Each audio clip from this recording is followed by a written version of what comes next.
How unstable do you think the next couple of months are going to be? Because Biden has complete control. He can pull whatever levers he wants until Trump gets into office. Yeah. I don't know. My dad told me that there's going to be terrorist attacks. Yeah, I believe it. I believe it. There's already, I think, maybe thousands of like sleeper agents ready to, like, I think, commit, mass terrorist attacks. Each maybe killing 50 or 60,000. That's like my thoughts. And there's thousands of these people. It's a lot of people. I don't know if it's going to be that high. I mean, look at the Vegas massacre. How many people died there? 300? Yeah, think about 9/11. Happening all the time. Yeah, but 9/11 is not your typical terrorist attack. I mean, that is a controlled demolition for sure. Without a doubt. And all those people are dead. Donald Rumsfeld is dead. Well, that is like, it's just going to get tucked away. So have you become an insanity pilled after listening to Musk go on his rants? Not really. What has been his most like interesting concept that you think is unique, or? I don't know. He just strikes me as being like another human. Some days he could be good, some days he can be bad. Like he had a guy on there, this Brazilian doctor, talking about COVID-19, and he didn't say, like, Musk just listened, and I was like, oh, this is the greatest room ever, because he doesn't have his fucking retarded minions pontificating stupid shit. So when he had an actual academic doctor talking about the experiences of COVID-19, and that was like, wow, he actually did a good podcast the other day. But otherwise, when he sharpens his knife, farts, burps, and says, oh, that's a good fucking steak, it's like, it's horribly obnoxious. It's disgusting. So it just shows you that he's like a very uncouth person. The fact that he's like never surrounded by his wife and kids, that means he's, I don't know, he's detached. But I could also be retarded. I mean, I gotta say, I like that gig that we had. It's been pretty fun. What gig? And, what was her name? Jane? Was it Lang or something? What? Jane? Do you know who she is? No. Like the person that came into your room earlier, like sometime like this week. Mm-hmm. Where it was with like Ben Mendelsohn. Oh yeah. Guy, Burkina Faso. Oh, that was funny. Yeah. I love the paranoia. That was incredible. Dr. James's paranoia is so funny. He's like, we're gonna have to start kicking out people that just have no friends or just a few friends. I'm sorry, but we're gonna have to take precautions. It was like so funny. I just wonder, like, if they wonder, like, am I crazy? Like, why do I care if somebody's live streaming this onto YouTube? Yeah, because it's already being recorded. Who cares? It's like, what are you saying that is like controversial, or well, you're just a random voice? I mean, I could understand if I would use your name, and now I've like SEO'd you. Like, that's understandable, but like if Yeah, well, I'm not like that famous on Clubhouse. There's no Hall's name on this. So.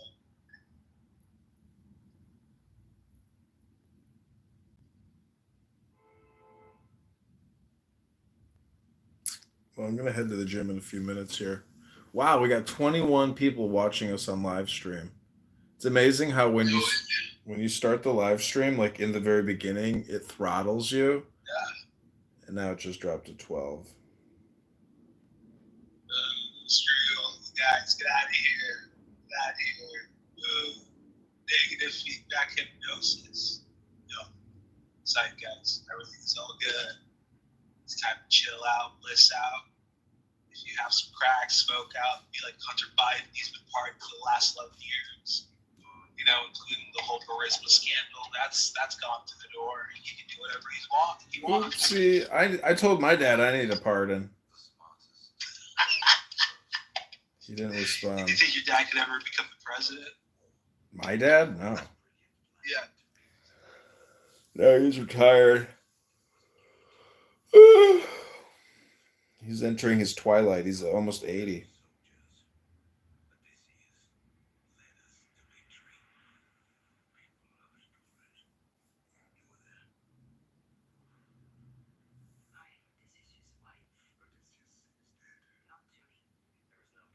Every movie is woke. It's so stupid.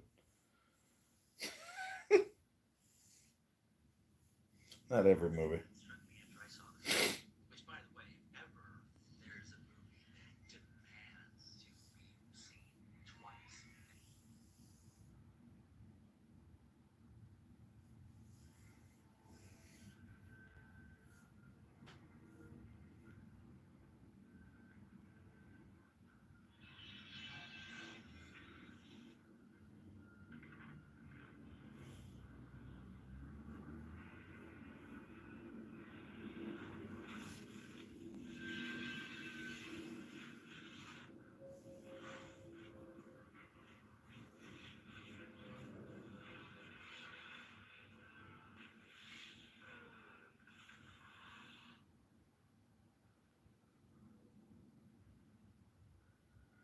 Hi, Danny. Is your husband not home? Are you not being entertained? Did you come here for more fun, Danny? Did you come here to say a bunch of Danny things? I'll put him in the Danny book if you want.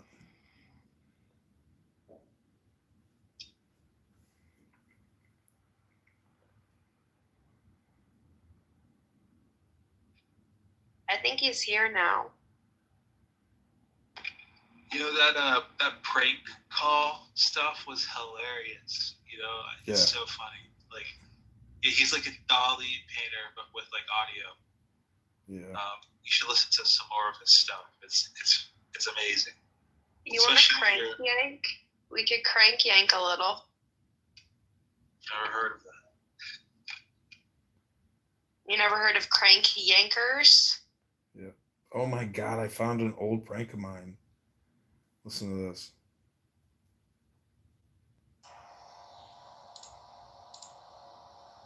The finger box. This YouTube channel is called Video Prank Calls. Dude, you got to do more. This is my oldest YouTube account, 17 years ago. That's crazy.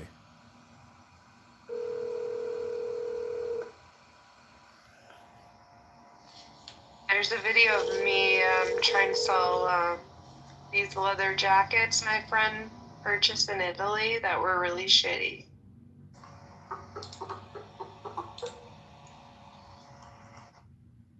What if the donation? Yeah, it was a long time ago. Videoprankcalls.com, that's what I called it. Amazing. Things haven't changed. I've been sitting in front of a laptop for 17 years now, smoking weed, talking about nothing.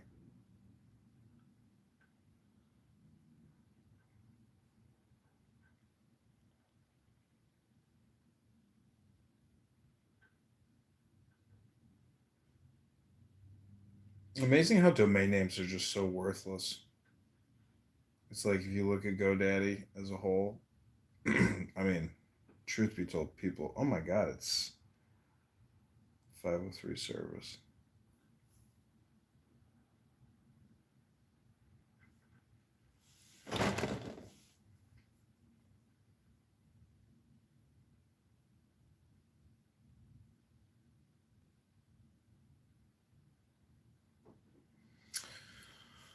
Okay.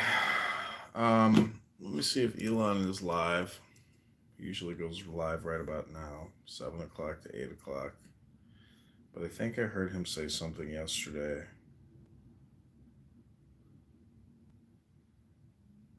Let's see.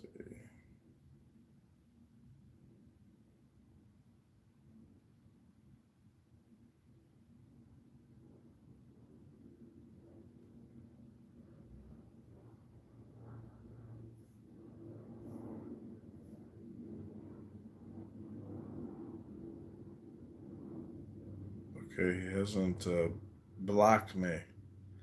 I'm always worried he's like gonna block my new X account. So, because I'm like, really, I don't want to create a new account.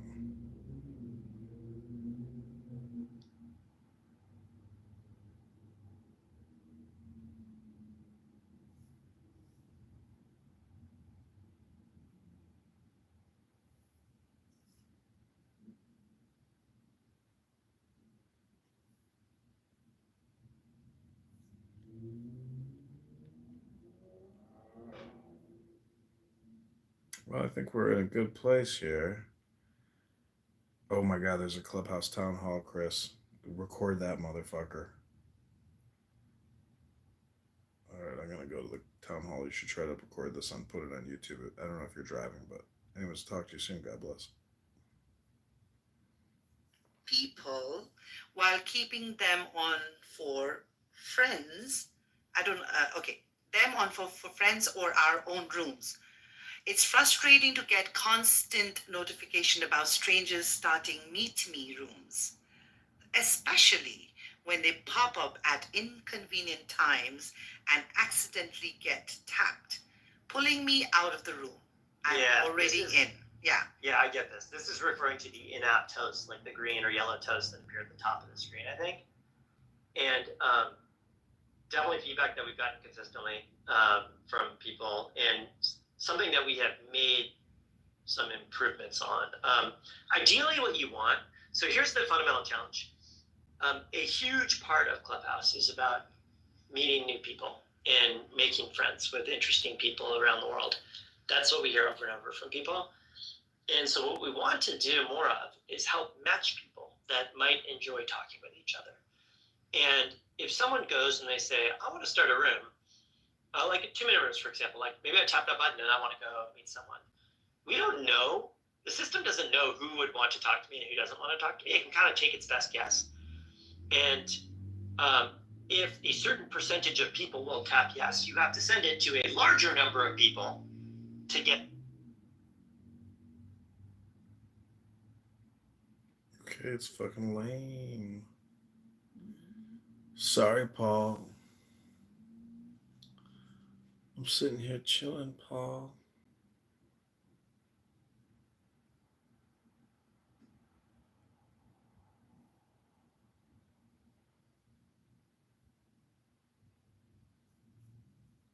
You fucking spoiled piece of shit. Yes, I'm complaining about the ice cream. Stop acting like niggas in Paris. Come on now. Allow it, bro. There's their own type of ice cream. I have the right to go.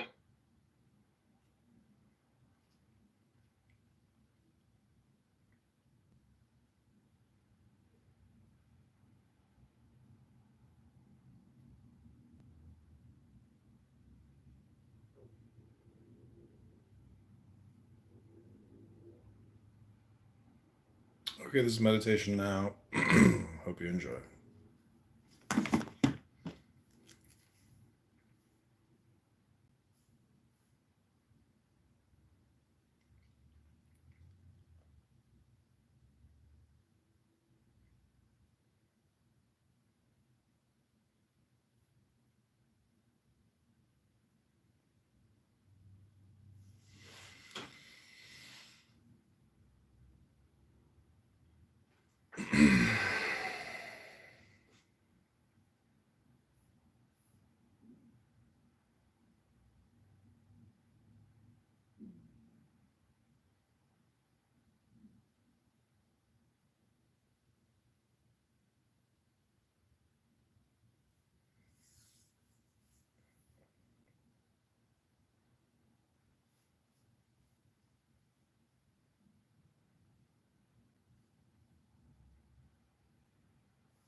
What up, Abby?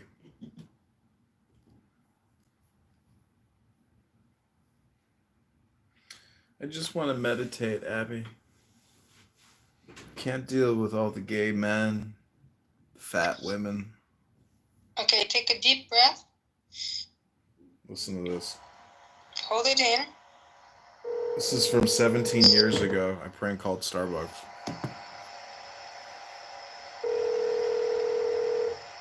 Thank you for calling Starbucks. This is Addison. This is Christina. How may I help you? Hi, Christina. My name's Bruce, and I just bet my boyfriend that he couldn't drink 10 Starbucks Grande. Okay, hold on just a second. Like, I can barely understand you on this phone.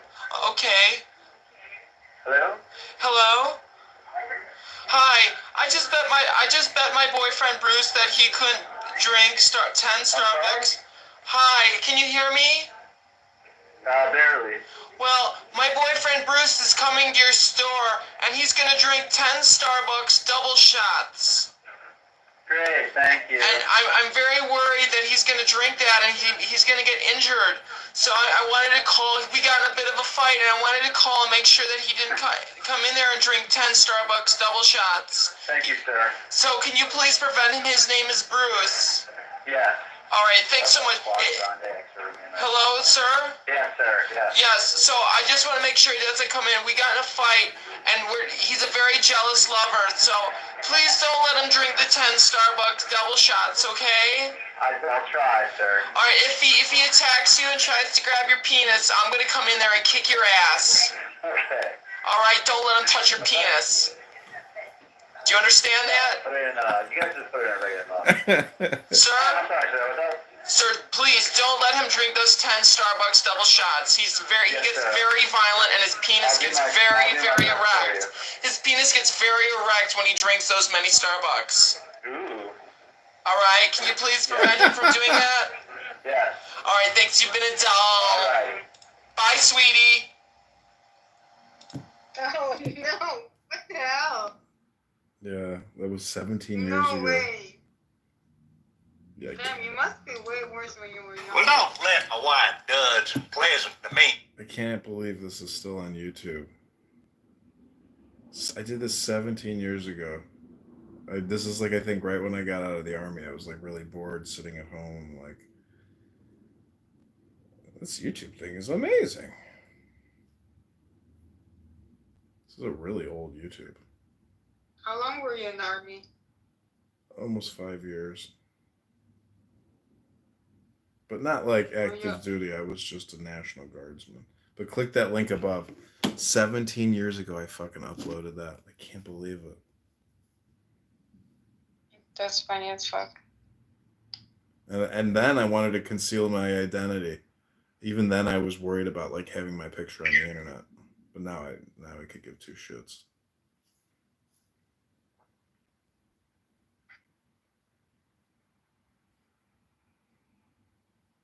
Look how young I was. I actually had my hair. Oh wow. Oh, you can't really see my hair. I had a hat on. And then I prank called Hillary Clinton's campaign manager.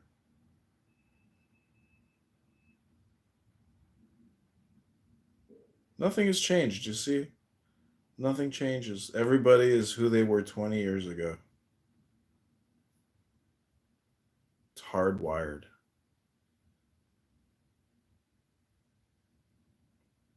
You're pretending to be Indian? What, in the Starbucks prank call? No, Hillary Clinton. I think it's like maybe my Arab impersonation.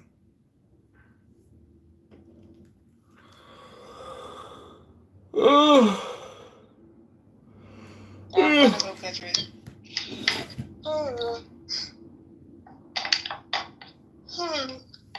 You're not listening to Elon Musk today? No, he's not live yet. I'm waiting for him to go live so I can leave, go to the gym. What do you think about his child's name, his latest son? I don't know. What about it? His name is X. X? Yeah, X. Brandon Johnson's payout for his pension is going to be $5 million.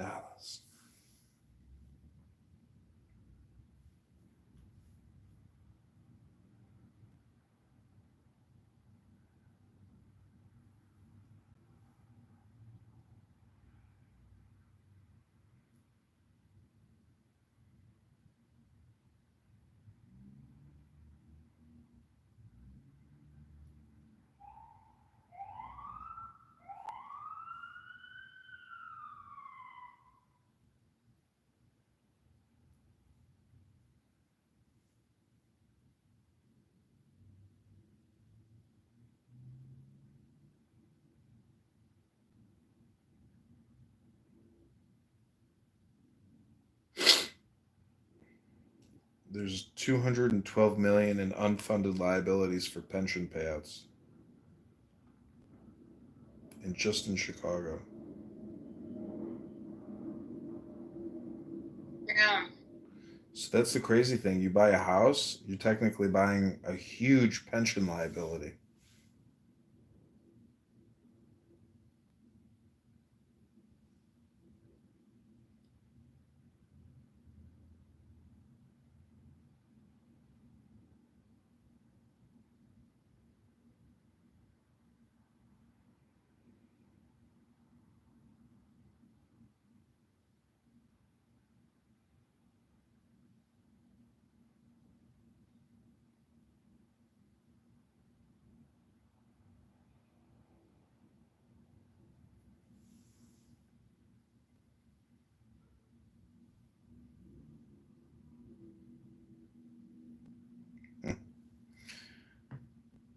I love when like women message me on Instagram. This chick that I know, like they hate it when you like their photos, and they have public profiles or whatever. They're like, unfollow me.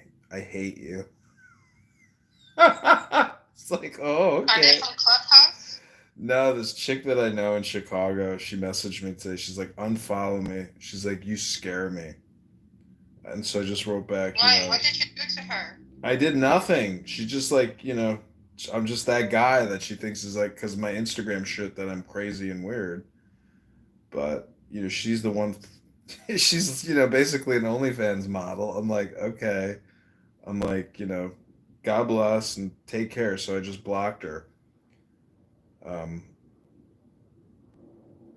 blocked her because I'm like, hey, I don't want her like. What do they expect? Do they expect like sane people, only sane people to like their pictures, or what? Obviously, there are so many bots that are like an Indian, Well, an old Indian man. I think it's that they don't want to be bothered. Like assholes. They just hate the fact that you're liking their shit, and then they're looking at the notifications to see who liked it, and they're like, ugh, fucking wasting my time, bitch. So she messages me like, unfollow me, I hate you, you're wasting my time.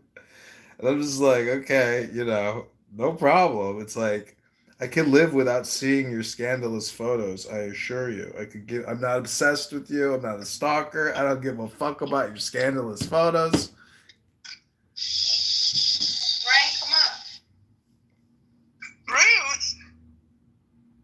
Yeah, I showed Ryan.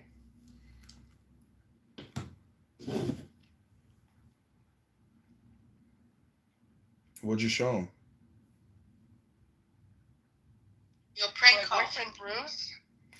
Oh, yeah. He's going to come down there and drink 10 Starbucks coffees. You got to stop him. We got into a big fight.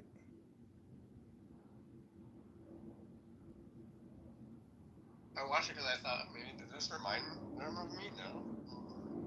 I don't sound like that. I love making fun of Mark Wahlberg. You have a good facial structure.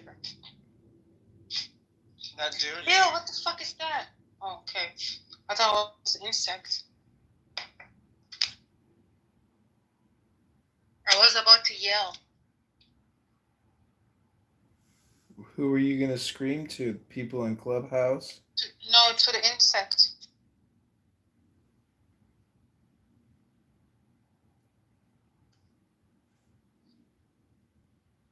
So? Okay, so doing today? Diego. I love his Nora voice. That's my Nora voice. Diego, I feel bad today. Can you please open up a clubhouse room? Sure, baby. What should I call it? Can you call it that the Jews are the dandruff sufferers and my Diego isn't a dandruff sufferer? It's not true what he says, is it, Diego? That it's the J word that has the dandruff. You don't have dandruff, I don't have dandruff, and we have scientifically proven beyond a reasonable doubt that we are not the dandruff sufferers that bald asshole's saying that we are. It's such a cringe, weird thing to say. And I hate that he says it because it's not true. That's what J words do, babe. Gotta live outside your emotions, babe. You're right. You're always right about everything, Mr. Diego. Oh my god. You're right, baby. When you're right, babe. Fucking you're right, babe. I love you, babe. I love you too. And it's not. Silence, please. Yes, sir. No, not yes, sir. Really? Never mind then. I was trying to make her more respectful. Nora, your issue is you don't have the stamina to read book. No, he said to read books, something like this. For books or You don't have the mental stamina to watch movies. I still have to. Silence, please. Silence, please. I wish I could make it a link or something.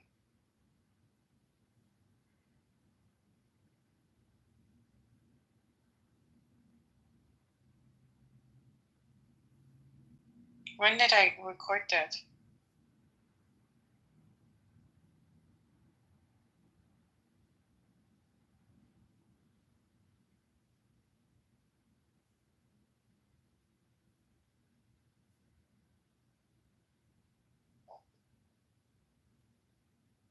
Oh, here.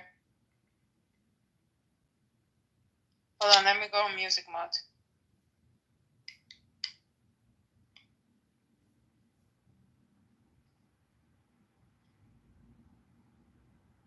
Play a movie that does that. In hindsight, when you watch this movie, she was there. But Diego, clearly, when silence, please. Really? Your problem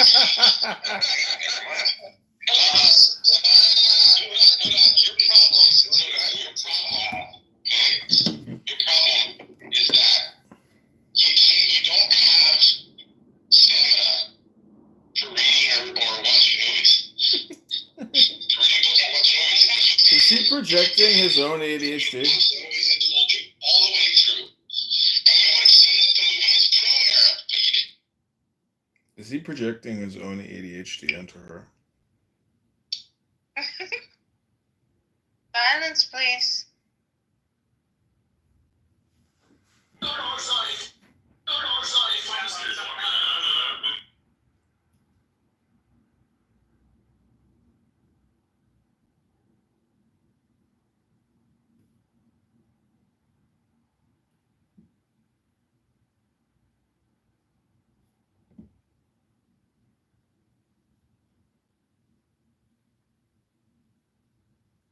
I'm gonna also put the American flag. I like the American flag as just like a catch-all, you know, like because it just doesn't go out of style. It's also somewhat gaslighting. What is gaslighting about it? Because it's like nationalistic. People like, you know, a lot of people hate America. They think America's the great Satan. It's just like a great starting point to find out how. This is a picture that Digenis ever posted. That's why I put it. Oh, your squeeze. You like it? All right, everybody, welcome back to Meditation with Adrian Dittman, aka Elon Musk.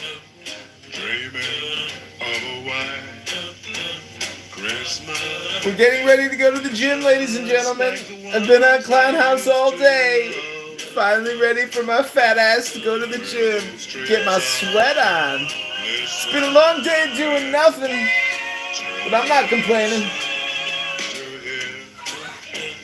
I can't complain until I'm ready to complain.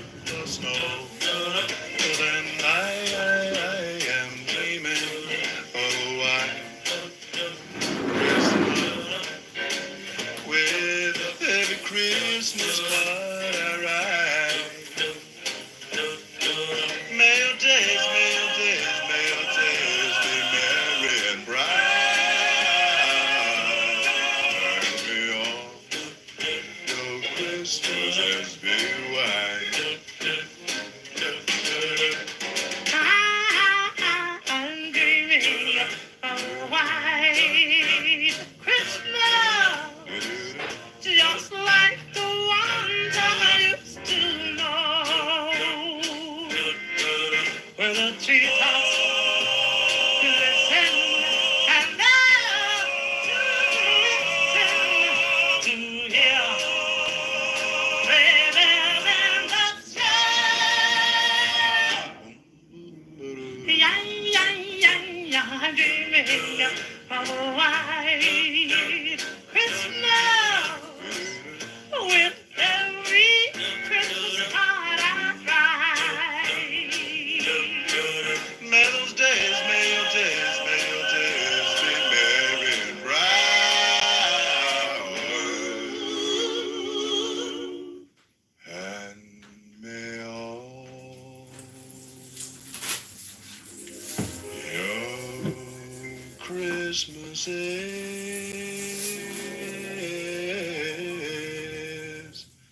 be white. Jingle bells, jingle all the way. Ooh.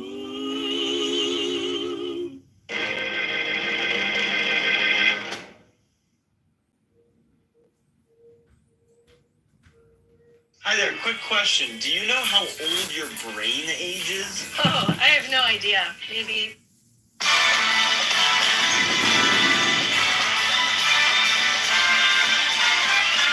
It's the most wonderful time of the year, with the kids jingle belling and everyone telling you be of good cheer.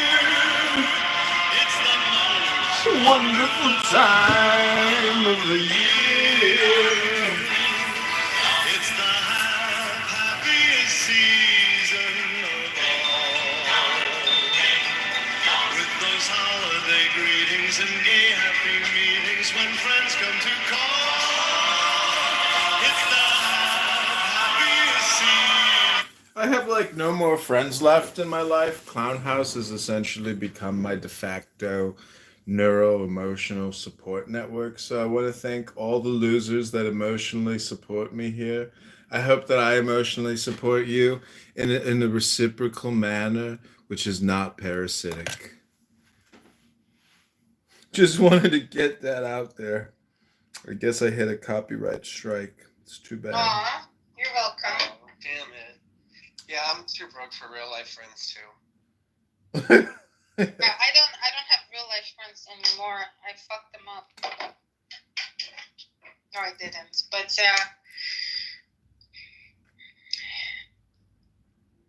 all I care about is you guys. I'm joking. I've Imagine dropped out of that's true. society. Hmm? I'm just being facetious. That's pathetic, yeah. No, I have friends in the real world that like I think would like Clubhouse because I don't know, it's a lot of fun. Like but I don't know why it's fun for other people because like the fact that like I'm recording, I have this like little extra add to the game that other people aren't doing. I'm just like, why aren't people doing what I'm doing? Why aren't I getting doxxed? Am I the bigger loser? Is it me? Am I the problem? People are very paranoid now that if there's a random person in the audience, they're like, Edmund, kick him. How many people do you think have been kicked?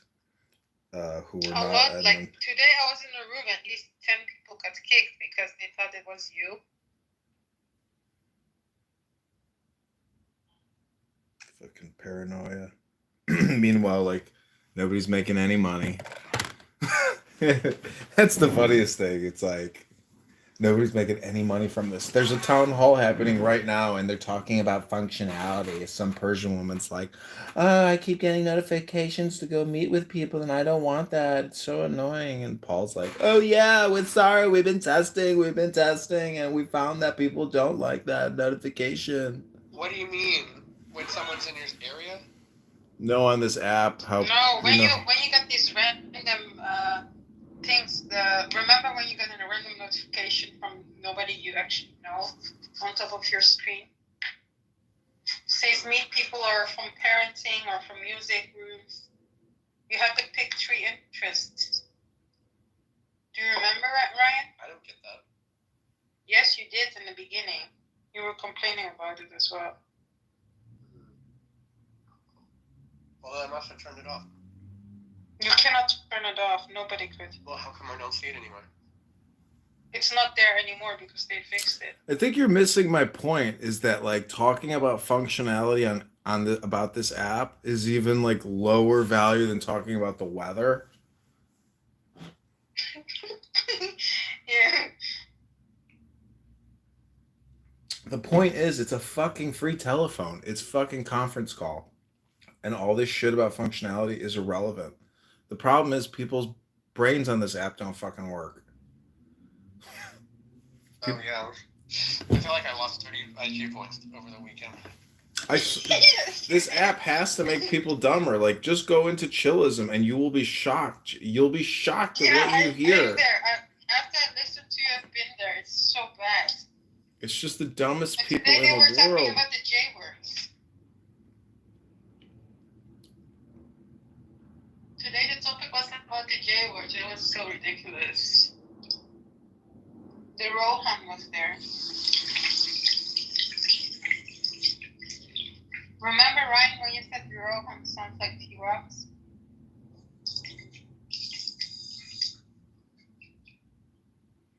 Okay, so in an attempt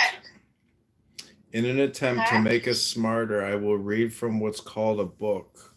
Welcome to Adrian Dittman's book club, where Adrian Dittman can never get anybody to come to his book club to ever read books because no one reads books anymore. Instead, all they do is talk about the J word. Have you read George Pataya? No. Have you read Alice in Wonderland? No. The point is not to ask what books you've read or it's just to read the books. That's the point about reading books. Okay, these are the books. These are some books that I've read. I was wondering if you could share. Anyway, it doesn't matter. Yeah, you're right. What were you saying? I had to walk away for a second. I said, no. Oh yeah, the Rohan was in the room. And I remember when you said that he sounded like T-Rex and he got offended. You remember you said that? The Rohan? Yeah. I don't really remember that. Alright, that will be forever your memory, I guess. You will have to be. Yeah. My brain has been shot this year. Well, you're recovering from a seizure. That's like having a stroke. Yeah, but I wish it just took me. Oh, really? No, don't say that. I would have felt really bad. I got 2 days of anxiety because of you. I couldn't sleep. Yeah. I had to wait until it was daylight. I'm thinking it was my fever that got me. Well, either way, your body is telling you that you're not taking good care of yourself. Yeah, that's why I need to get off the overnight shift. Of course, that's like really, really bad. Get off of the what? Actually, Overnight shift. I work overnight. Oh yeah. Well, you could, that's difficult. I've done graveyard shift and it was fucking killing me. It was brutal. Then I got a new job offer and I took the new job, and I was like, "Oh, normal work again. Fucking 40 hours a week. I don't have to spend I was working 70 hours a week, 6 p.m. to 6 a.m., 12-hour shifts, 7 days a week. It's 12 times 7. Ouch. I was going crazy.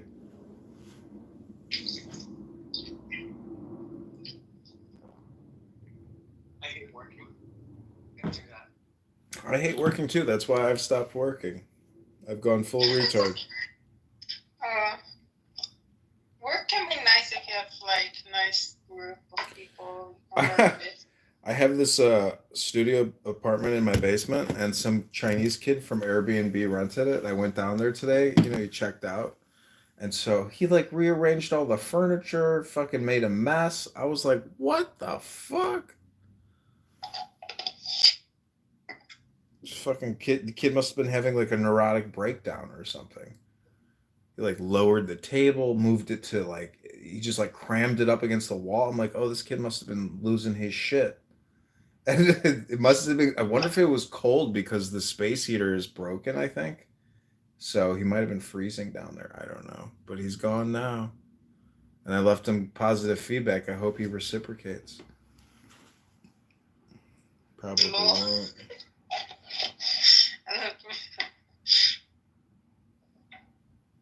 Yeah, I mean, I got to make money. I'm like hemorrhaging money.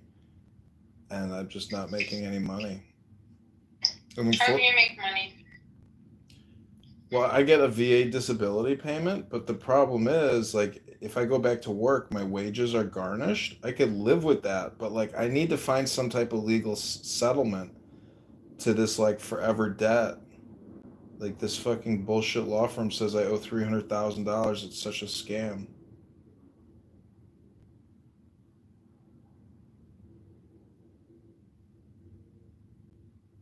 And Chicago is so crazy. Like the fact that I don't have to take the train downtown in the winter. Like I do not want to work in the winter. Like when you get on the train, you got to go downtown. There's a fucking crackhead sleeping next to you, fucking covered in fucking shit and lice and bed bugs, and you're like, God, I hate taking the train. It sucks. I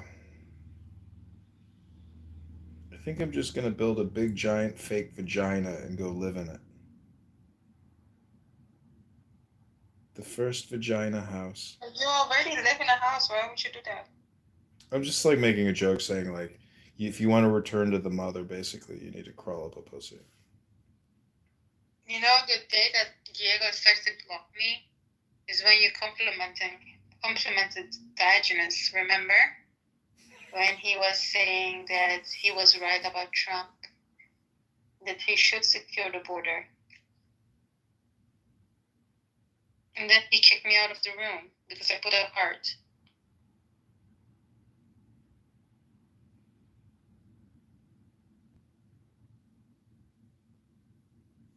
Fuck yeah, this dumb bitch Tiffany Henyard, fucking scam artist mayor, she lost her ability to get on the ballot. So she's going to be a write-in ballot.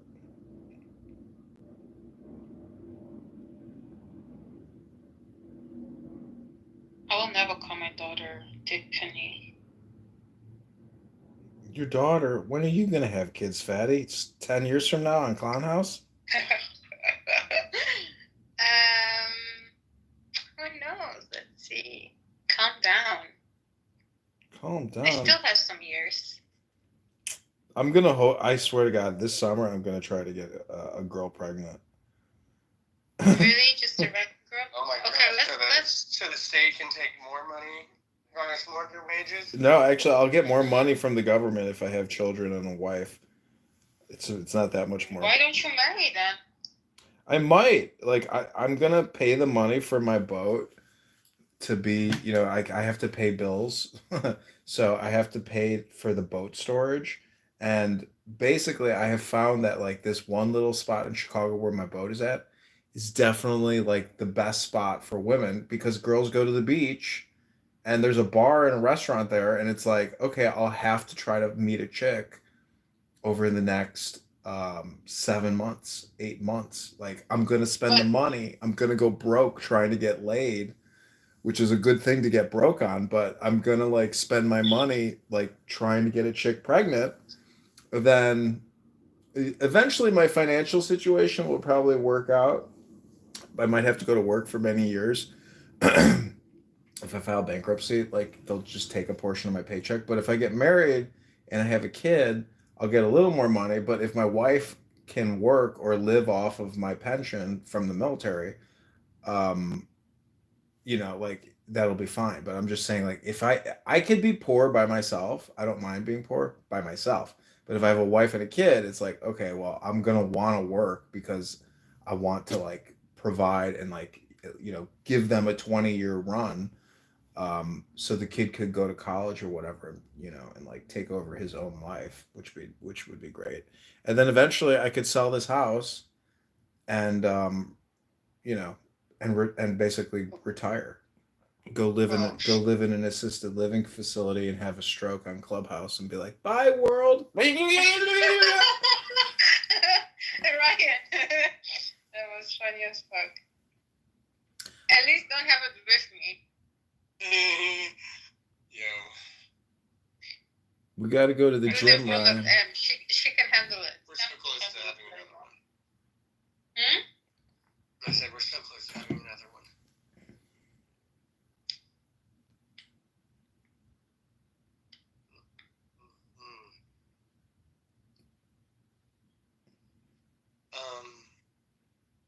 What woman is gonna want you to get her pregnant with all that craziness?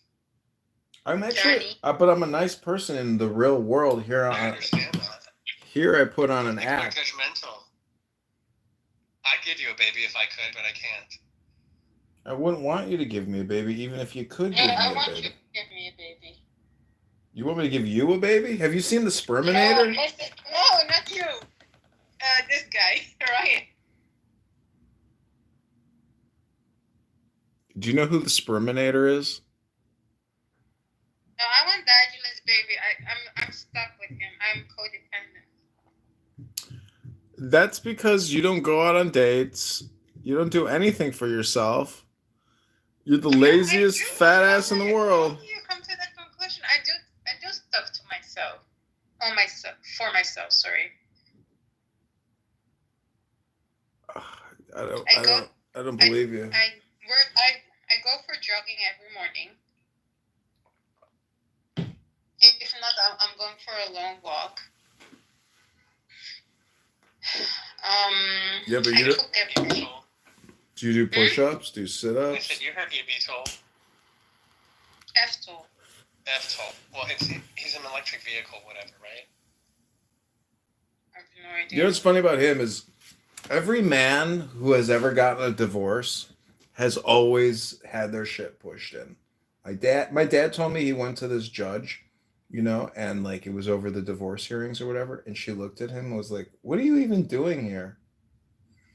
Meaning like there's no point in even existing. Like the law is the law and you're going to get fucked. It's amazing. Lawyers, I wish I would have. I told this mentor I had that I was like, maybe I should go to law school. He's like, no, I fucking hate lawyers. Don't go to law school. And you know why he hates lawyers? Because they took a chunk out of his ass too.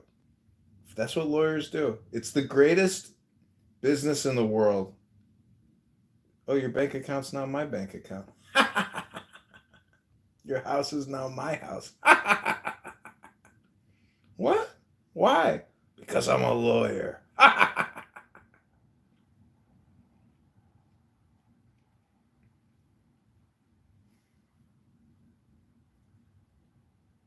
The law.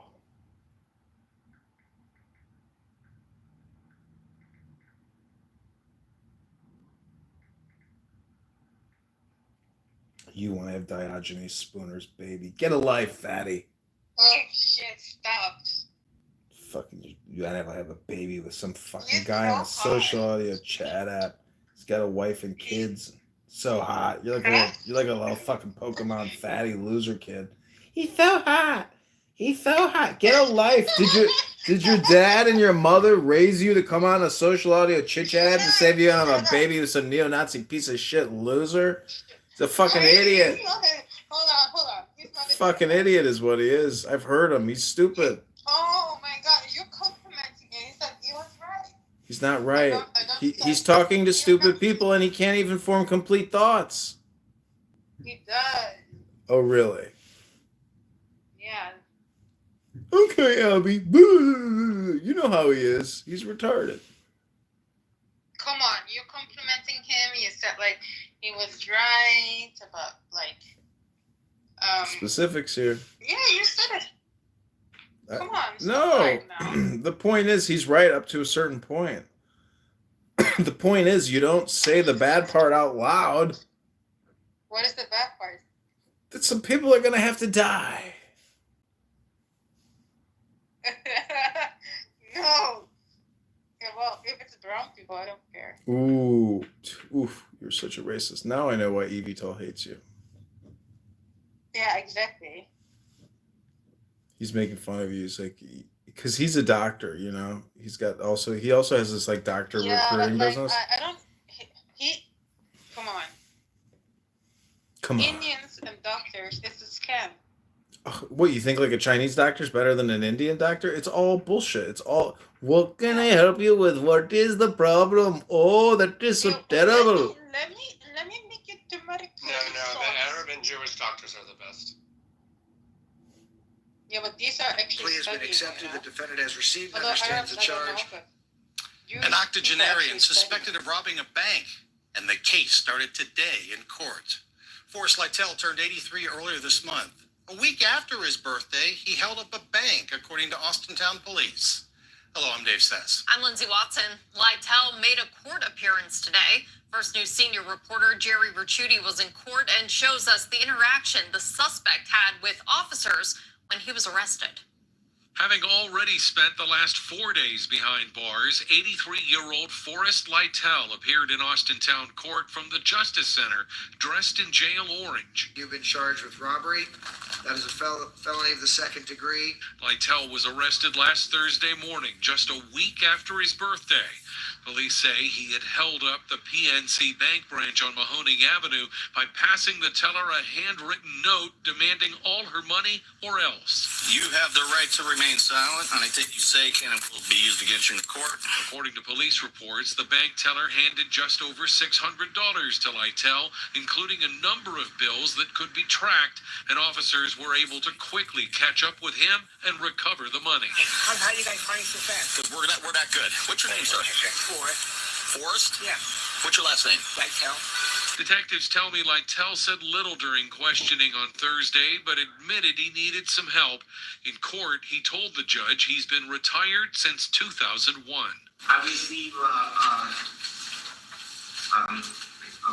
Social Security. And that's the only one you receive is Social Security, sir? Yes, sir. For now, Lytell remains in the county jail on a $13,000 bond. He's due back in court again next month. In Austintown, Jerry Ricciuti, WKBN 27. Crazy people need money.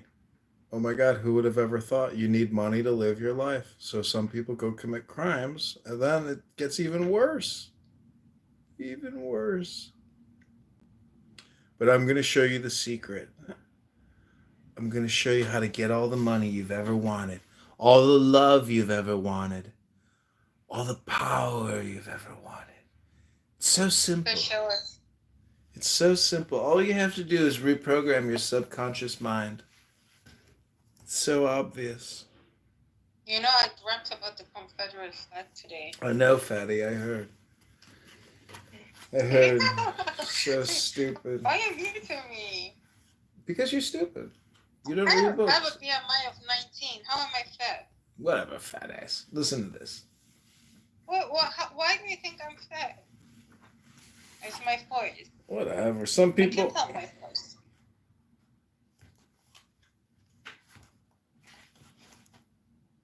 Okay, Well, anyway, if you have seen me in Chicago, so stop lying. You saw that I was skinny. whatever. Evie tells right about you. Okay, this is called understanding. Ethel. Okay, this is a hypnosis. This will make you smart, rich, and beautiful. Here we go. The nature of knowledge, the culmination and stasis of the intellectual faculties has been discussed in the previous essay. It implies a contradiction in terms. Understanding is the resolution of this antinomy. Antinomy, it is the chief quality of neshama, the intelligence, an idea insusceptible of the true definition because supra-rational and only appreciable by direct experience. One can say at most that it is independent of any of the normal modes of motion of the mind. It is a significant illustration of the truth of this Kabbalistic theory that women often possess most excellent intelligence, while totally incapable of the knowledge and reason on which logically it is founded. Samadhi, at first onset productive of bewildering ecstasy, ultimates in this understanding.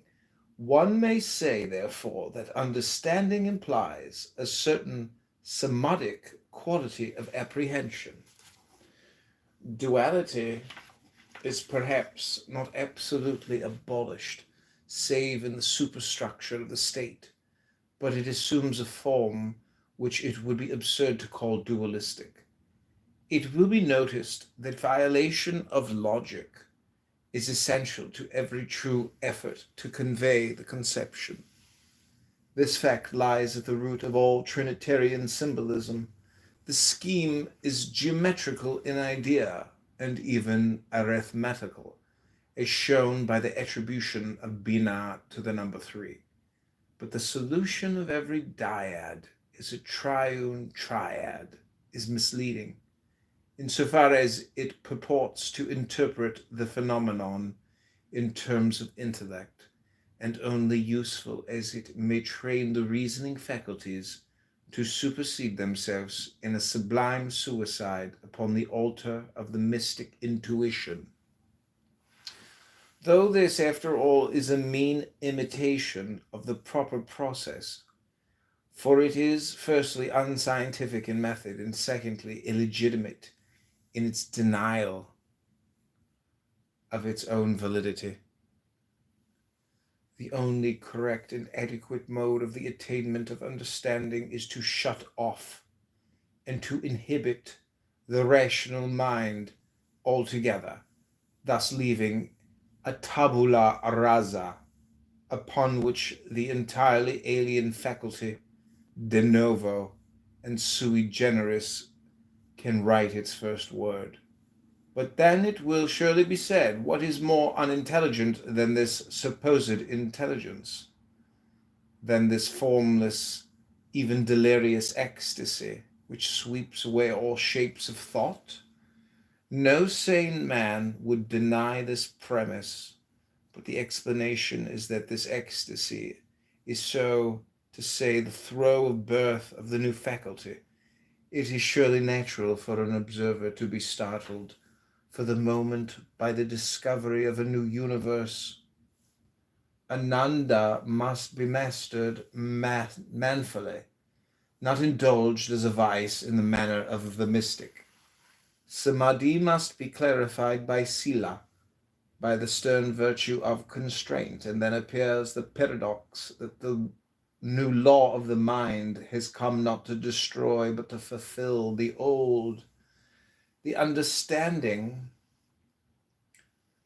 takes full cognizance of all that vast material which the reason was unable to build into any coherent structure. The contradictions have disappeared by absorption. They have been accepted as essential factors in the nature of truth, which without them were a mere congeries of facts. It will be clear from all these considerations that there need be no surprise at this primordial paradox, that skepticism absolute in every dimension, is the sole possible basis of true attainment. All attempts to shirk the issue by appeals to faith, by mystic transcendental sophistries, or any other spiritual varieties of the three-card trick, are devoted to the most abject destruction. One cannot find the lady by any other way than that of the knight errant, of the great fool, number of the great fool, the way of the eagle in the air, whose sacred number is the sacred 0. Yea, also, not being all, and all being pan, the only due address to Godhead is in the dual form. There's some Greek there. For all must be destroyed, that all may be begotten.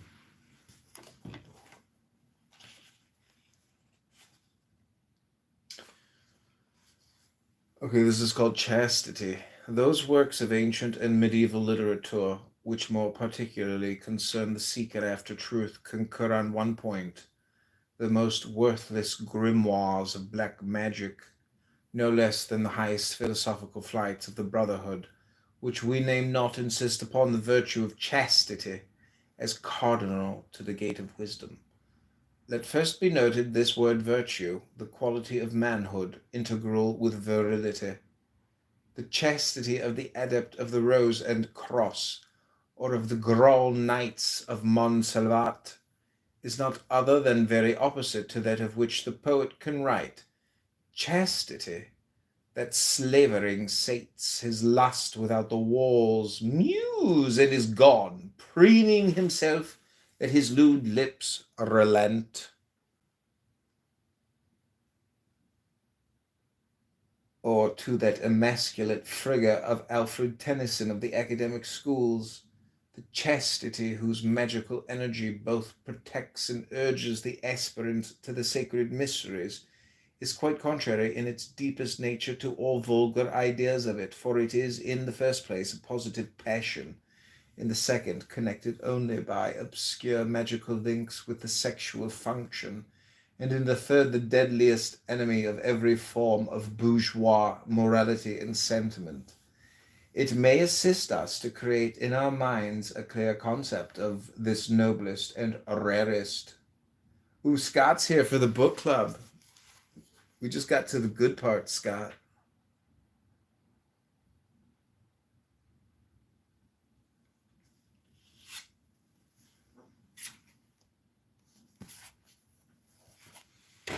Shalom in the home. Shalom Aleichem, Rabbana Shalom, Yeshua. How's it going, Scotty? What's up, buddy? How are you? I'm good. I'm just reading a book. What book is this? Oh, it's called Little Essays Toward Truth. Let me ping Princessia in here. She was just. She would love to listen to this. I don't think Princessia knows much about truth or the law. I'd like to learn about it. I believe. Oh no. Is anybody else's pings messed up? Did you read today that there was a medical malpractice lawsuit that got settled for $400 million because this guy's penis got ruined from injections? What kind of injections? Caverject? I don't know. It was on Drudge Report. I saw the link. It was the biggest lawsuit in medical malpractice history. I mean, it's fucked up because you're not part of the house. Ah, okay. Join. So, Scott, this is how I like to do book club. I read for 10 minutes or 2 pages, whatever, and then we discuss what I read, and then we switch. And then you read something, and then when you're ready to stop, we'll discuss what you read. It's called book club. Yeah, that's interesting. I mean, this is. Go ahead, fire up that FM. Let's record the first podcast. Scott's Book Club, starring Edmund Dakin, a.k.a. Adrian Dittman. What do you say? Let's use your podcast for some good. Let's do something together, Scott. Let's make some money, honey. Yeah, I like the edgy Dittman. That's my, You're You know what I'm saying? edgy. You're edgy. You like to be on a list. You love it. You're like, I love being on a list. Put me on the fucking list, man. Okay, we're gonna finish reading this chapter about You know, I think chastity. Jane and her husband have become big fans of you. It started with you buying the RogerMayhem.com. Oh, did you go to RogerMayhem.com? It forwards you to AdrianDittman.com now. I fixed it. I know, I love it. I love it. Okay, I'm gonna. What does AdrianDittman.com go to? It goes to AdrianDittman.com, my website about Elon Musk. Oh, let me see. I'll pin the link. I'll pin the link. Pin the link. Put it in the chat. Put it in the chat. Ask ChatGPT. Scott, we're gonna get laid and we're gonna make $1 million in 2025. Sound fair? I mean, I'm not opposed to either of those. I mean, you mean with a woman and everything? Fucking an Optimus sex bot. What's the difference? A woman. There's no gender and there's no more genders. It's all gone. I have sex with androgynous characters now. Sometimes a penis comes out of the vagina. I don't even know anymore.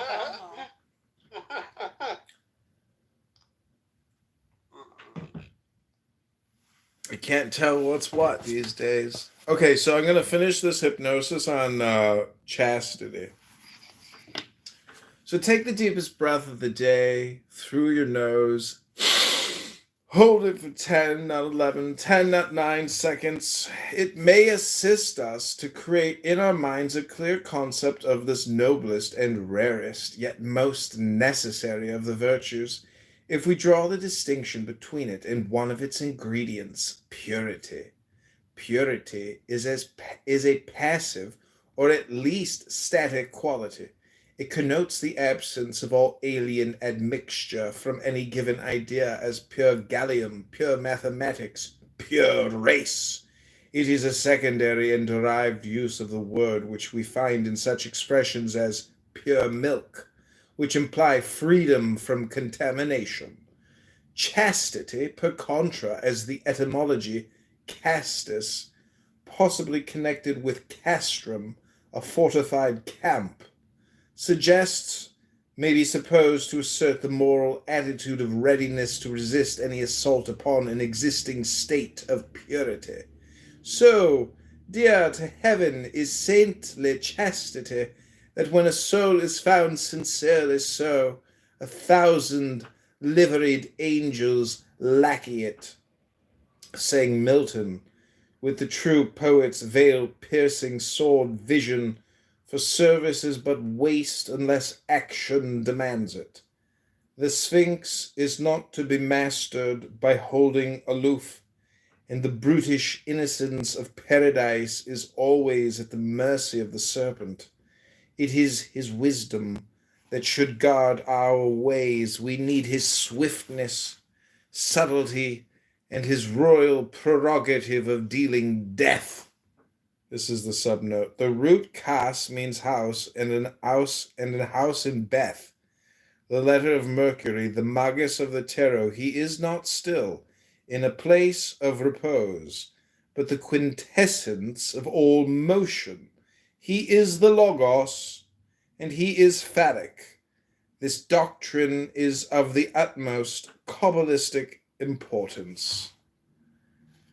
The innocence of the adept, we are at once reminded of the strong innocence of Hippocrates and of his energy of silence. A chaste man is thus not merely one who avoids the contagion of impure thoughts and their results, but whose virility is competent to restore perfection to the world about him. Thus the Parsifal, who flees from Kundry, and her attendant flower witches loses his way and must wander long years in the desert, he is not truly chaste until he is able to redeem her an act which he performs by the reunion of the lance and the sangro. Chastity may thus be defined as the strict observance of the magical oath that is in the light of the law of Thelema, absolute and perfected devotion to the holy guardian angel, and exclusive pursuit of the way of the true will. It is entirely incompatible with the cowardice of moral attitude, the emasculation of soul, and stagnation of action, which commonly denote the man called chaste by the vulgar. Beware of abstinence from action. Is it not written in our lection? For the nature of the universe being creative energy, aught else blasphemes the goddess, and seeks to introduce the elements of a real death within the pulses of life. The chaste man, the true knight-errant of the stars, imposes continually his essential virility upon the throbbing womb of the king's daughter. With every stroke of his spear, he penetrates the heart of holiness, and bids spring forth the fountain of the sacred blood, splashing its scarlet dew throughout space and time. His innocence melts with its white-hot energy the felon fetters of that restriction which is sin, and his integrity with its fury of righteousness establishes that justice which alone can satisfy the yearning lust of the womanhood whose name is opportunity. As the function of the castrum or castellum is not merely to resist a siege, but to compel to obedience of law, and order every pagan within range of its riders, so also it is the way of chastity to do more than defend its purity against assault. For he is not wholly pure who is imperfect, and perfect is no man in himself without his fulfillment in all possibility. Thus then must he be instant to seek all proper adventure and achieve it, seeing well to it that by no means should such distract him or divert his purpose, polluting his true nature and hamstringing his true will. Woe, woe, therefore, to him, the unchaste, who shirks scornful the seeming trivial, or flees fearful the desperate adventure.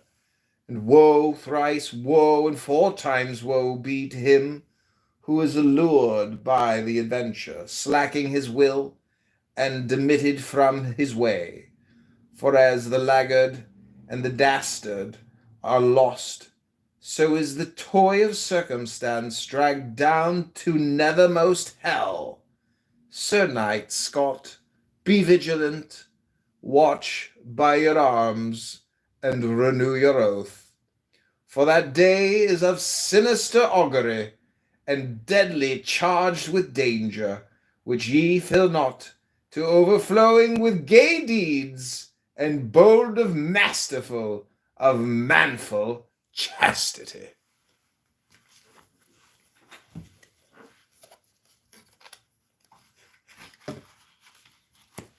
Okay, Scott, what'd you think? Uplifting? It lifted my taint. Your taint! Your taint was lifted! You felt a taint! Your taint! Did you do a Kegel? Was it a Kegel throbbing? Look, throbbing is here! Throbbing is here!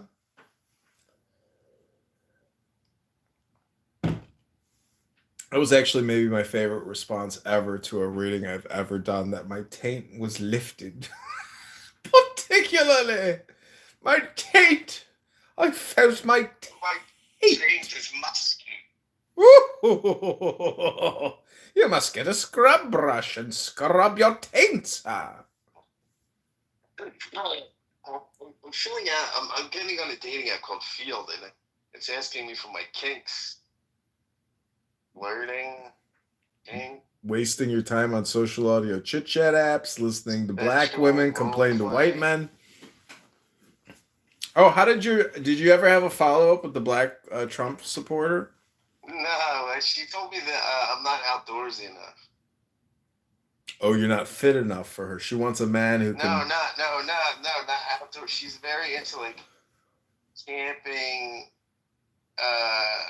Getting like, bit by bugs. Car camping. We had a really good time, but Scott, have you ever fucked a black woman? Yeah, many times. Did you ever notice how their eyes roll back into the back of their head as they're banging? Like, what is up with that? Like, why do they flip their eyes into the back of their head? Like, it's intentional. It's like, you think that's a look, sweetheart? It's disgusting. Look there's the whites of your eyes. Where'd your eyeballs go? It's a joke. Anyways, I gotta get going to the gym. Do you want to read anything? I can only stay for another. Why are you going to the gym? That's what I gotta do every day to stay sane. You think it's easy to come on here and be crazy? I gotta go to the gym.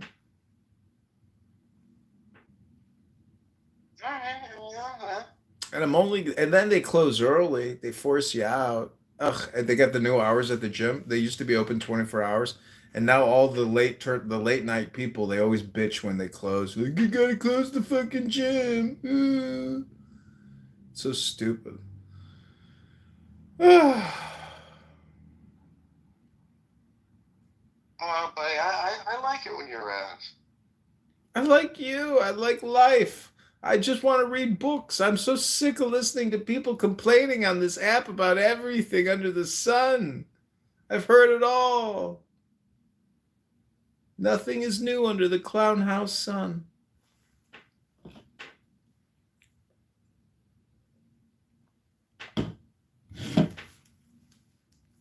Book club's where it's at, Scott. We'll get smarter in the process. No need to continue listening to all this bullshit. Well, I'll tell you what. I'll skip the gym if you want to hear another chapter, and I'll just get dinner instead and be a fatty. I need you to be at your best. But that's okay. I got shit I got to do. I got a space heater running in my coach house right now. It's going to cost... You have a coach house? Yeah, I got a coach house. It's a 1-bedroom, 1-bath. It's so cute. It's Art Deco. My building here in Chicago is from 1920. The girl that moved out of my unit below me, she's like, I love this unit. I cried when I knew I had to leave. This judge kicked her out. And she told me, she was like, we were just getting ready to adopt and foster a young, underprivileged African-American male from the South Side. I was like, oh, it's so bad. You gotta move out. I'm so sorry. But I believe in turnover, Scott. I believe in turnover. That's what Alan Watts says. I like turnover. You know, Scott, one of the most beautiful women I ever fucked in my life. Just like literally, I fucked Marilyn Monroe, Scott. And the point is, I was like, could you maybe come up on top? Could you come up on top? She's like, fucking hurry up. I got all fucking day. I was like, oh shit. You can't come on top? Hey, fucking hurry up. Now I know why the English like French women. Have you ever fucked an English woman? I don't think I fucked an English woman. Well, you haven't heard English until you fucked an English woman, let me tell you. Hurry the fuck up. I ain't got all fucking day. Hit that fucking pussy and make me come, you little fucking bitch. Fucking fuck. That's what it's like when you fuck a British woman. Could you come up on top? Hurry the fuck up. I ain't got all fucking day.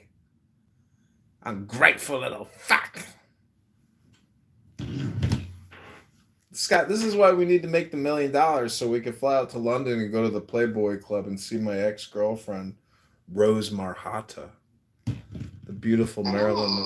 She was literally taking photos with Hugh Hefner, and She's like, I'm going to Vegas, but when I come back, I want to see you. So she gave me her number, and I take her out. I take her to the comedy club, comedy store on Sunset Boulevard. I take her back to her friend's apartment, and I was like, "Well, it was nice hanging out with you. You want to come to my place?" I was like, "Well, what do you want to do?" She's like, "I haven't been fucked in 4 weeks." I was like, "Let's go to my house."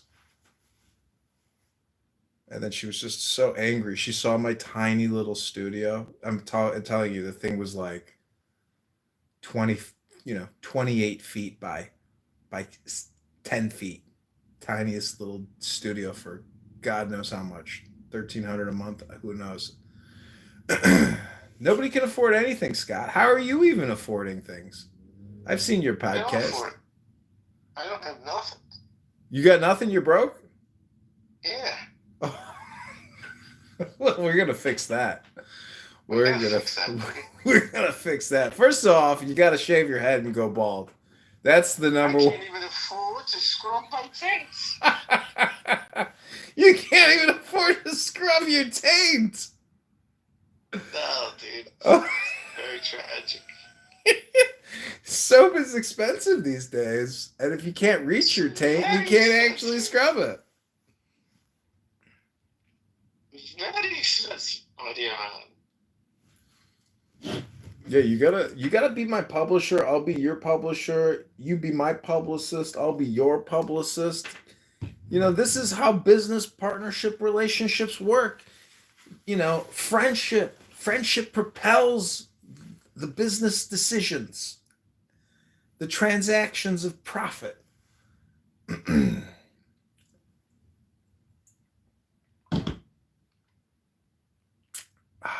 Yes.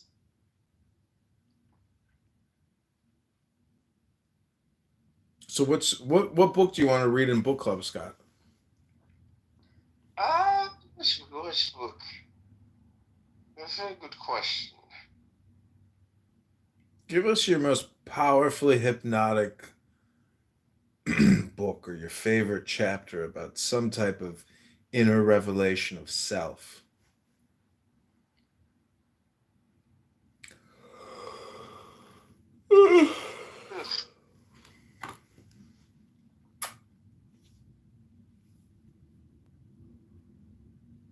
Oh, there we go. Back to my dating app. Field. Great to see my likes. Don't you feel that like the dating app is just like Clubhouse, that you're getting basically a dopamine feedback loop, but you're still not busting a nut? Nah, I'm not even getting any feedback. I'm not getting anything from it. My taint's freaking untickled. My taint is anybody listening to our conversations? Be funny. Somebody's I'm gonna watching. ping Jane in. Jane, let's see Jane. Jane is telling. There you go. Okay, this is called silence. This is what's going to help you get the money and get your tape washed, maybe licked and cleaned by a perfect 10. It's called silence, Scott. Ooh, I would take a 5.5. I'm going to get you a perfect 10. We're going to go to Vegas. Ready? Here we go. It's called silence. I spent a pretty penny on this information. So take the deepest breath of the day through your nose. Of all the magical and mystical virtues, of all the graces of the soul, of all the attainments of the spirit, none has been so misunderstood, even when it all apprehended as silence. It would not be possible to enumerate the common errors.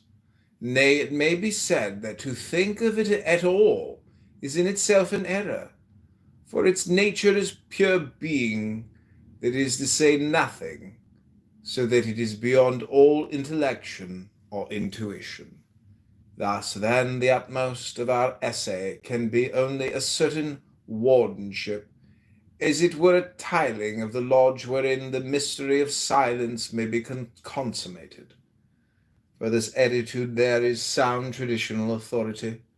For Harpocrates, god of silence, is called the Lord of Defense and Protection, but his nature is by no means that negative and passive silence which the word commonly connotes, for he is the all-wandering spirit, the pure and perfect knight-errant, who answers all enigmas, enemas, and taint-cleansing operations on Clown House, and opens the closed portal of the king's daughter. But silence, in the vulgar sense, is not the answer to the riddle of the Sphinx. It is that which is created by that answer, for silence is the equilibrium of perfection, so that Hippocrates is the omniform, the universal key to every mystery soever. The Sphinx is the puzzle, or pucelle, the feminine idea to which there is only one complement, always different in form and always identical in essence. This is the signification of the gesture of the god. It is shown more clearly in his adult form as the Fool of the Tarot, and as Bacchus Diffus, and without equivocation when he appears as Baphomet. When we inquire more closely into his symbolism, the first quality which engages our attention is doubtless his innocence. Not without deep wisdom is he called twin of Horus, and this is the aeon of Horus. It is he who sent forth Iwas, his minister, to proclaim its advent. The fourth power of the Sphinx is silence. To us, then, who aspire to this power as the crown of our work, it will be of utmost value to attain his innocence in all its fullness. We must understand, first of all, that the root of moral responsibility, on which man stupidly prides himself as distinguishing him from the other animals, is restriction, which is the word of sin. Indeed, there is truth in the Hebrew fable that the knowledge of good and evil brings forth death. To regain innocence is to regain Eden. We must learn to live without the murderous consciousness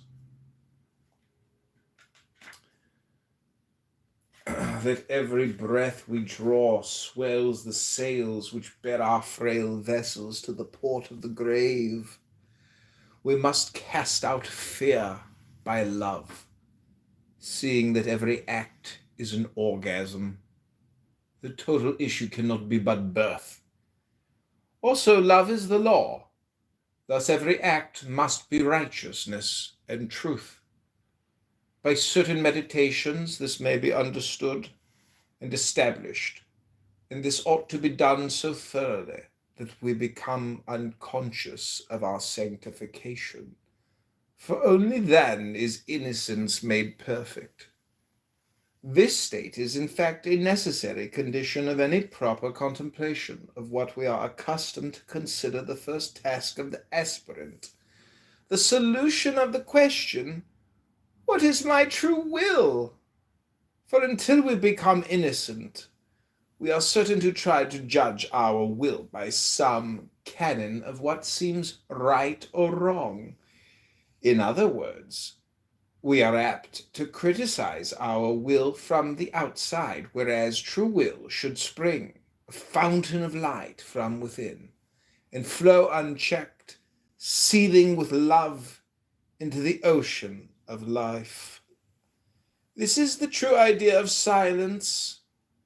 It is our will which issues, perfectly elastic, sublimely protean, to fill every interstice of the universe of manifestation which it meets in its course.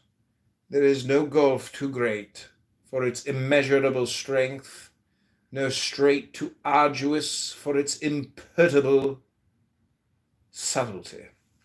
It fits itself with perfect precision to every need. Its fluidity is the warrant of its fidelity. its form is always varied by that of the particular imperfection which it encounters. Its essence is identical in every event, and always the effect of its action is perfection. That is silence. And this perfection is ever the same, being perfect yet ever different, because each case presents its own peculiar quantity and quality. It is impossible for inspiration itself to sound a dithyramb of silence, for each new aspect of Hippocrates is worthy of the music of the universe throughout eternity. I have simply been led by my loyal love of that strange race among whom I find myself incarnate, to indite this poor stanza of the infinite epic of Hippocrates as being the facet of his fecund brilliance, which has refracted the most needful light upon mine own darkling entrance to his shrine of fulminating of ineffable Godhead. I praise the luxuriant rapture of innocence, the virile and pantomorphous ecstasy of all fulfillment. I praise the crowned and conquering child whose name is force and fire, whose subtlety and strength make sure serenity, whose energy and endurance accomplish the attainment of the Virgin of the Absolute, who, being manifested, is the player upon the sevenfold pipe, the great god Pan, being withdrawn into the perfection that he willed is silence.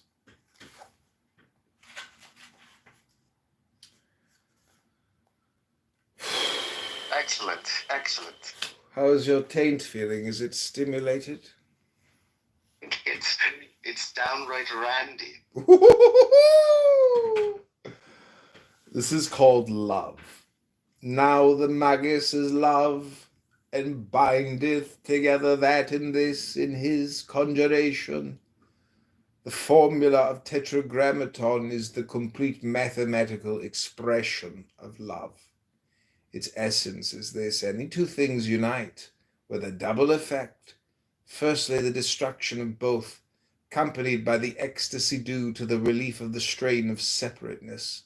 Secondly, the creation of a third thing, accompanied by the ecstasy of the realization of existence, which is joy, until with development it becomes aware of its imperfection and loves. This formula of love is universal. All the laws of nature are its servitors. Thus, gravitation, chemical affinity, electrical potential, and the rest, and these are alike mere aspects of the general law, are so many differently observed statements of the unique tendency. The universe is conserved by the duplex action involved in the formula. The disappearance of father and mother is precisely compensated by the emergence of son and daughter. It may therefore be considered as a perpetual motion engine which continually develops rapture in each of its phases.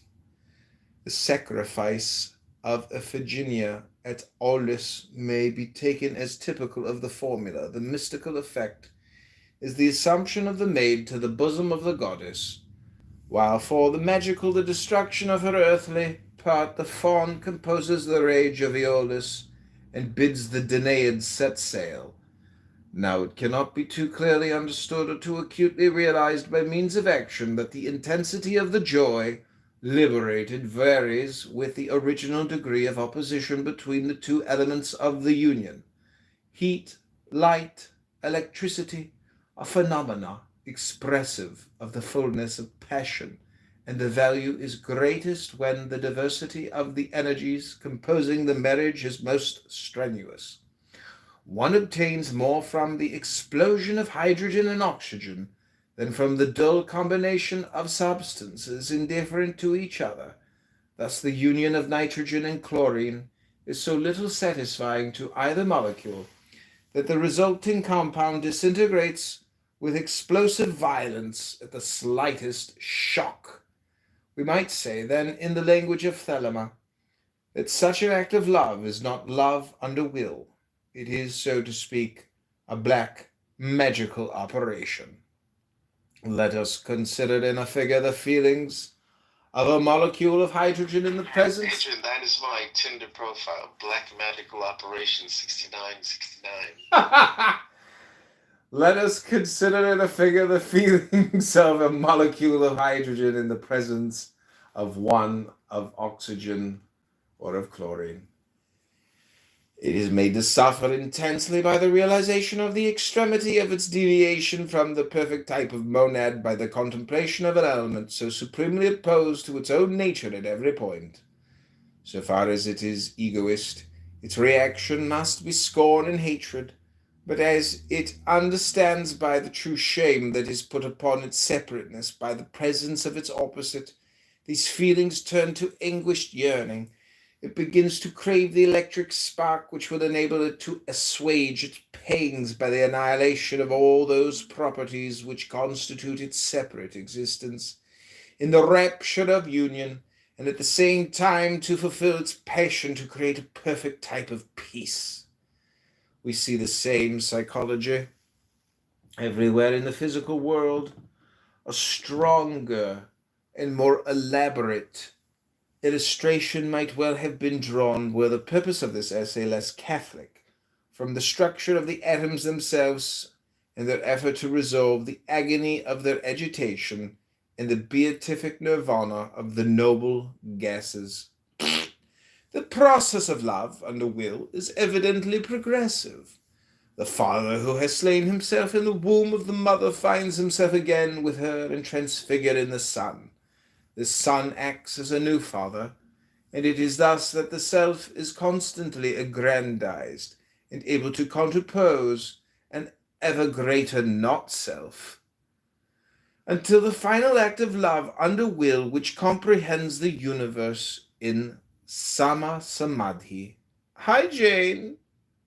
If you could please go to the Deep State Patriots room and tell them that Joy is recording and Dr. James Schneider is a neurotic. Wait, where's Jane? I didn't see Jane. Where is she? Jane is in the audience. I don't see her. She doesn't show up for me. You gotta reset. You gotta pull down the page to reset. PTR.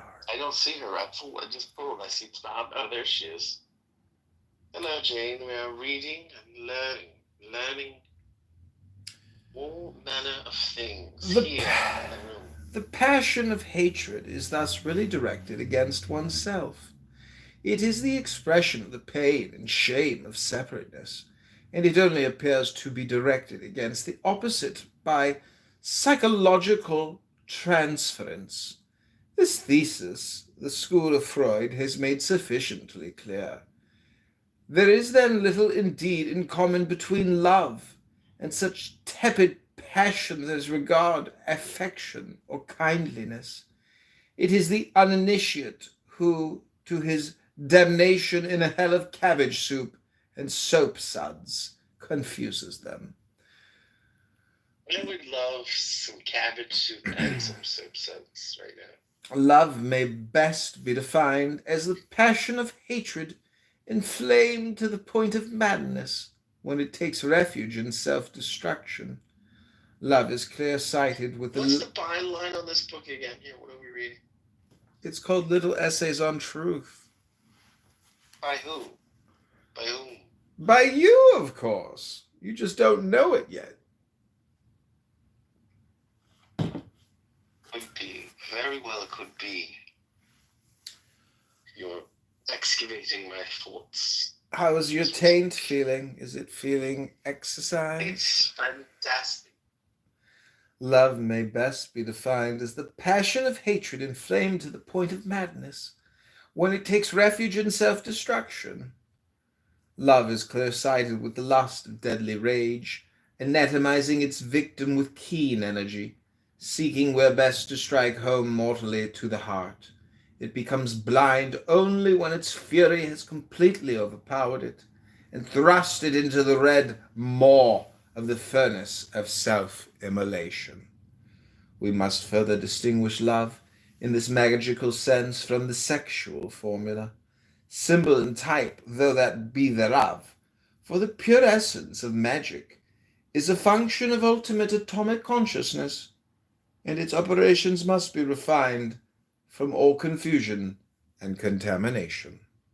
The truly magical operations of love are therefore the trances. That's what you attempt in the deep state, Adrian. Confusion and contamination. The truly magical operations of love are therefore the trances, more especially those of understanding, as will readily have been appreciated by those who have made a careful Kabbalistic study of the nature of Binah. For she is omniform, as love and as death, the great sea whence all life springs, and whose black womb reabsorbs all. She thus resumes in herself the duplex process of the formula of love under her will. For is not Pan the all-begetter in the heart of the groves at high noon? And is not here the trees of eternity, the filaments of all-devouring Godhead under the night of Pan? Yet let it not be forgotten that though she be love, her function is just passive. She is the vehicle of the word of Chokmah, wisdom, the All-Father, who is the will of the All-One, and thus they err with grievous error and dire who prate of love as the formula of magic. Love is unbalanced, void, vague, undirected, sterile, nay, more a very shell, the prey of abject aughts demonic. Love must be under will.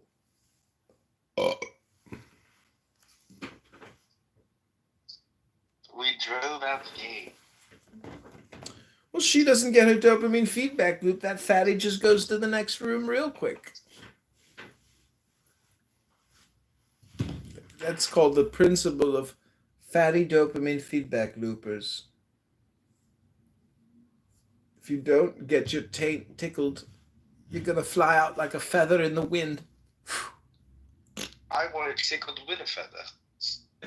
Darling, can you come over here and tickle my taint with a feather? Of course, darling. Spread your legs. Take a deep breath.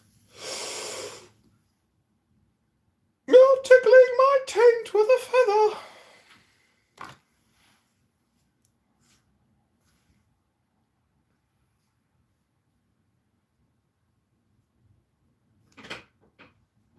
So what did you think so far about my little truths, my little essays on truth? Very, very excellent.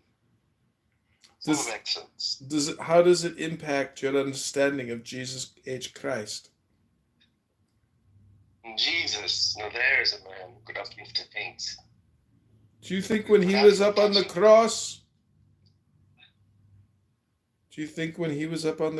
he was feeling self-conscious about his taint being exposed? Quite possibly.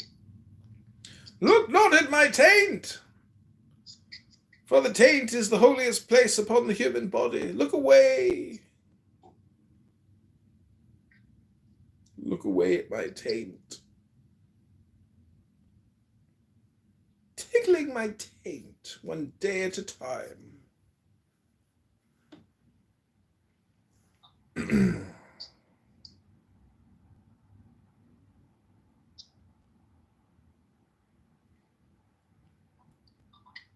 So will you be attending the deep state tomorrow?